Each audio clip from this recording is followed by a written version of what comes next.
Welcome back dear students. आज जो हम नेगोशिएबल इंस्ट्रूमेंट एक्ट्स जो ले रहे हैं उसके अंदर हमने जो क्वेश्चन लिया है वो क्या है, define negotiable instrument, explain different kinds of negotiable instruments like promissory notes, bill of exchange and cheque.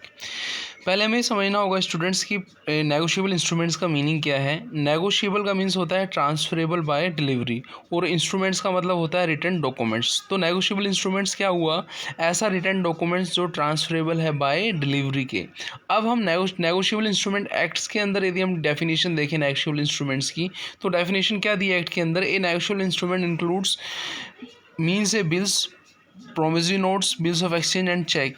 हम नेगोशिएबल इंस्ट्रूमेंट के अंदर promissory note, bill of exchange और चेक को इंक्लूड करते हैं। तो यहाँ पे आप देखें जो क्वेश्चन आपको दिया हुआ है, define negotiable instrument and explain different kinds of negotiable instrument like promissory notes, bill of exchange and check.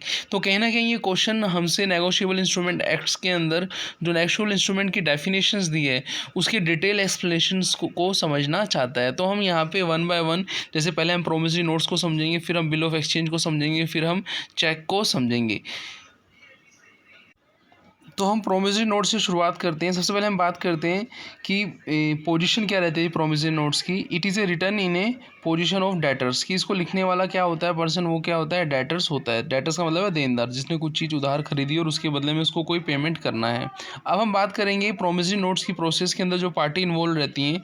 It requires two parties, the maker and the payee. इसके अंदर जो दो पार्टी होती हैं उसमें एक तो जो बिल को राइट करने वाला होता है, प्रोमिसरी नोट को राइट करने वाला उसको मेकर कहते हैं, और दूसरा उसको पे करने वाला होता है।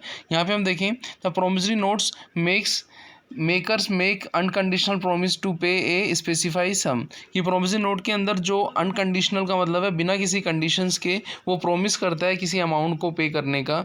और जो एक्सेप्टेंस की बात करें, due to acceptance is given by the maker, no acceptance is require. यहाँ पे जो मेकर है वही क्या देता है, एक्सेप्टेंस देता है। तो यहाँ पे अलग से किसी एक्सेप्टेंस की ज़रूरत नहीं पड़ती है। अब हम बात करेंगे कि जो मेकर है और पेई है क्या वो दोनों सेम हो सकते हैं। यहाँ पे आपको पता है जो मेकर होता है वो क्या देता है, एक्सेप्टेंस देता है। तो यहाँ पे मेकर और पेई जो होते हैं वो जो है आपका क्या देता है, एक्सेप्टर होता है, और जो पेई होता है वो दूसरा पर्सन होता है। तो मेकर और पेई दोनों क्या होते हैं, अलग अलग होते हैं, दोनों सेम पार्टी नहीं होते। अब हम बात करें कंडीशनल इंस्ट्रूमेंट की कंडीशंस। प्रोमिसरी नोट को जब हम इशू करते हो तो क्या हम उसके साथ कोई कंडीशन लगाते हैं, नहीं। प्रोमिसरी नोट क्या विदाउट कंडीशन इशू किए जाते हैं। हम आगे भी बात करेंगे, जो आगे अपने बिल ऑफ एक्सचेंज और जो चेक आएंगे वहाँ पे भी हम कंडीशन से इसको रिलेट करेंगे। तो ये हमने किसको समझा था कि प्रोमिसरी नोट्स है क्या।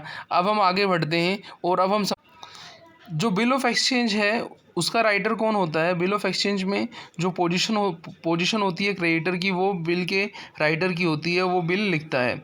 इसके अंदर थ्री पार्टीज होती हैं बिल ऑफ एक्सचेंज के अंदर, ड्रोअर, ड्रोई और पेई। ड्रोअर का मतलब है जो बिल लिख रहा है, ड्रोई मतलब जो बिल एक्सेप्ट कर रहा है, और पेई जो बिल का पेमेंट करेगा। यहाँ पे जो एक्सेप्टर जिसको हम ड्रोई बोल रहे हैं वो बिल का पेमेंट करने वाला पेई भी हो सकता है और पेई भी नहीं हो सकता, ये सिचुएशन पर डिपेंड होता है। फिर हम बात करेंगे ये भी जो रहते हैं बिल ऑफ एक्सचेंज वो क्या रहते हैं, अनकंडीशनल रहते हैं। इसमें भी कोई कंडीशन नहीं होती सर्टेन।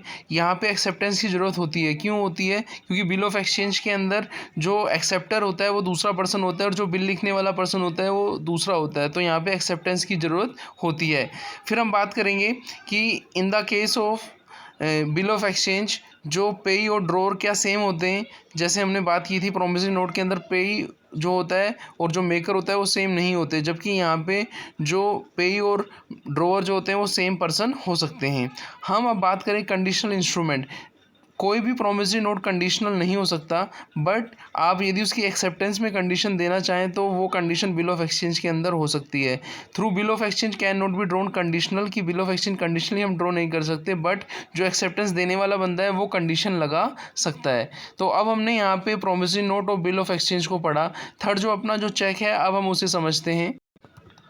ये जो स्पेसिमेन ऑफ चेक है आप इसमें देखें तो सबसे पहले क्या लिखा हुआ है, सेविंग बैंक अकाउंट, डेट लिखी हुई है चेक की, फिर पे लिखा हुआ है, पे के अंदर उस पर्सन का नाम लिखा जाता है जिसको चेक इशू किया जाता है।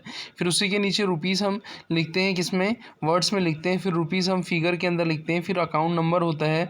फिर अकाउंट नंबर के साथ ही IFSC कोड अपना और MIRC कोड और अपना बैंक का नाम और बैंक का एड्रेस होता है। और राइट हैंड साइड में क्या उसके सिग्नेचर होते हैं, किसके, जो डिपॉजिटर ऑफ अकाउंट होल्डर है उसके सिग्नेचर होते हैं। तो जब हम चेक चेक की बात करें तो चेक की स्पेसिमेन को हमने पढ़ा तो हमें कुछ चीज़ें चेक में समझ आएंगी। जैसे ये कि जो आपका बिल ऑफ एक्सचेंज था वो किसी पर्सन पर लिखा जाता था, प्रोमिसरी नोट किसी पर्सन पे लिखा जाता था, लेकिन जो चेक है, चेक एक वो बिल ऑफ एक्सचेंज है जो किसी बैंक पर लिखा जाता है। यहाँ पे सेक्शन 6 के अंदर डिफाइन कर रखा है, ये cheque is a bill of exchange drawn on the specified banker, जो बैंकर पर लिखा जाता है।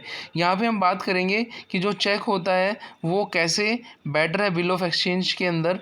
तो फर्स्ट है, it is always drawn on the specified banker, ये बैंकर पर लिखा जाता है, और बैंक जो है मोस्टली जो बैंक होते हैं उनको आरबीआई क्या करता है, गारंटी देता है। It is always payable on demand, इनका पेमेंट इमीडिएट हो जाता है। बिल ऑफ एक्सचेंज के अंदर जैसे कुछ ग्रेस पीरियड भी होते हैं, तो इनका पेमेंट ऐसा जिसमें कोई ग्रेस पीरियड नहीं मिलता। तो यहाँ पे हम जो देखें, जो चेक है वो बिल ऑफ एक्सचेंज के अंदर आपका बहुत अच्छा जो इंस्ट्रूमेंट माना जाता है चेक। आज के टाइम में हम प्रोमिसरी नोट और आपके बिल्स को इतना यूज़ नहीं करते जितना हम चेक को यूज़ करते हैं।